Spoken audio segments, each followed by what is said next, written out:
Break के बाद एक बार फिर से आप सभी का स्वागत है। एसआईआर पर मंत्री इरफान के विवादित बयान पर इलेक्शन कमीशन ने एक्शन शुरू कर दिया है।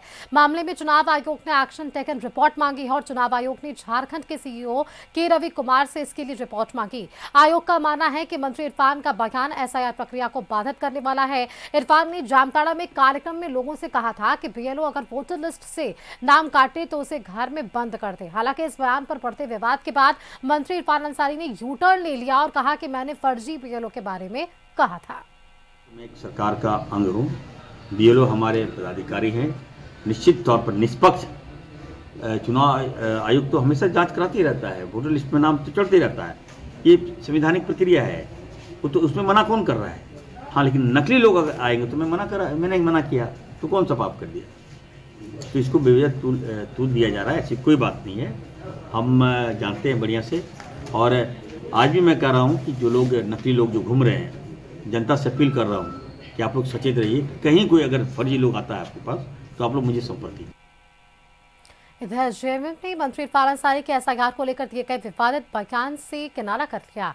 पार्टी प्रवक्ता मनोज पांडे ने कहा है कि एक जिम्मेदार भरे पद पर रहते हुए इस तरह का बयान देना उचित नहीं। उन्हें ऐसे बयान से परहेज करने की जरूरत है।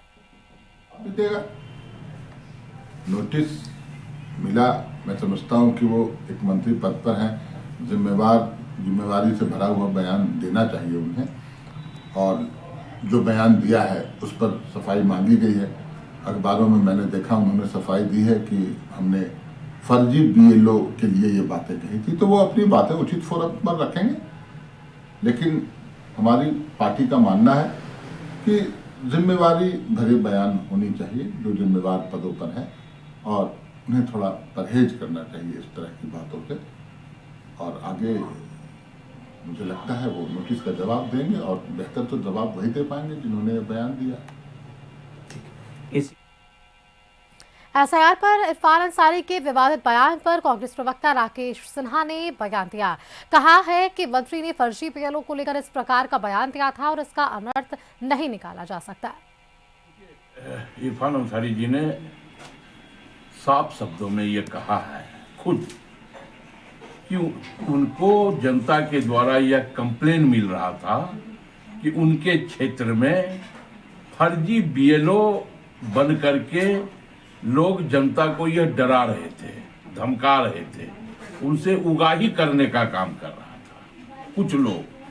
तो जब जनता ने यह शिकायत की तो मंत्री ने यह कहा कि जो भी फर्जी बीएलओ आपके पास इस प्रकार का धमकाने या डराने या पैसा उगाही करने आते हैं तो आप उन्हें बैठा करके रखो और हमें उसकी सूचना दो।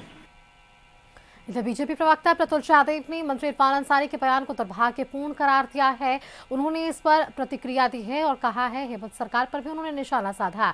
कहा कि इरफान अंसारी जैसे लोगों को मंत्रिमंडल कैसे जगह दी गई है, इस पर सीएम हेमंत सोरेन को विचार करने की जरूरत है। ये बेहद आपत्तिजनक है कि जब संविधान और कानून की निष्ठा की शपथ लेने वाला मंत्री अपनी ही राज्य सरकार के कनीय अधिकारी जो है बीएलओ, उनको बंधक बनाने का आह्वान कर रहा है, जनता से हिंसा करने का आह्वान कर रहा है। मुझे लगता है कि कोई दूसरी सरकार में तो अब तक वो डिसमिस हो गए होते, लेकिन पता नहीं हेमंत जी को ऐसे लोग क्यों पसंद है। इरफान अंसारी साहब अच्छे इंसान हो सकते हैं, लेकिन जबान पर उनको लगाम देनी चाहिए। और मुझे लगता है कभी कभी ना वो एक साजिश के तहत ऐसा करते हैं, एक विवादास्पद बयान देते हैं, फिर दूसरे दिन हंगामा मचता है, हम लोग रिएक्ट करते हैं, और तीसरे दिन वो यू टर्न मार लेते हैं। तो उनको इरफान अंसारी की जगह यू टर्न अंसारी कहना ज़्यादा मुझे लगता है कन्वीनियंट है यहाँ पर, क्योंकि जितने बार उन्होंने विवादास्पद बयान दिए हैं, एक दो दिन के बाद सब पर यू टर्न मार दिया। तो हमारा यू टर्न अंसारी जी से यही आग्रह होगा कि ऐसे विवादास्पद बयान को ना दें।